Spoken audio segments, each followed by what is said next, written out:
সফলতা আর ব্যর্থতার কিন্তু দুইটা পার্থক্য রয়েছে। সফলতা হচ্ছে এমনই একটা বস্তু যেটা আপনি আশা করছেন বা স্বপ্ন দেখছেন বা রাত দিন পরিশ্রম করছেন এবং তার পিছনে ছুটছেন, দিন শেষে আপনি সেটা পেয়ে গেলেন, সেটা হচ্ছে সফলতা। সফলতা নিয়ে কিন্তু অনেক গল্প হয়, কিন্তু ব্যর্থতা নিয়ে কোনো গল্প হয় না।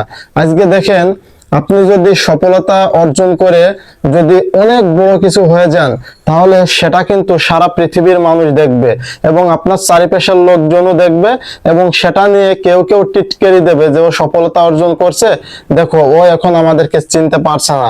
অতীতকে কখনো ভুলে যেতে নেই। সফলতা অর্জন করে হয়তো আপনি অনেক উঁচুতে উঠে যাবেন, কিন্তু অতীত আপনার কি ছিল, অতীতে কি অবস্থায় ছিলেন, সেই বিষয়গুলো কিন্তু কখনো ভুলে গেলে চলবে না। আর একজন সফলতা ব্যক্তিকে নিয়ে কিন্তু হাজারো গল্প রচিত হয়, কিন্তু একজন ব্যর্থতার কখনোই গল্প তৈরি হয় না।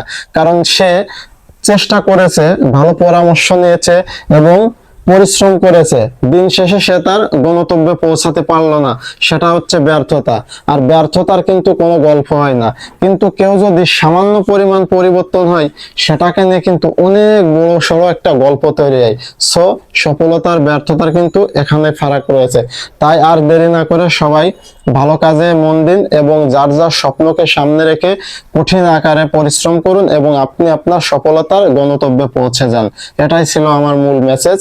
আপনারা যাই করেন না কেন, আপনার স্বপ্ন থাকবে, আপনার যে টাইম লাইনে যে বিষয়গুলো রয়েছে সেগুলোকে সামনে রেখেই কিন্তু আপনার গন্তব্যে পৌঁছে যেতে হবে। কখনো পিছনে তাকাবেন না এবং পিছনের লোকের কথায় কান দিবেন না, তাহলে কখনোই আপনি আপনার সফলতার দ্বার প্রান্তে পৌঁছাতে পারবেন না।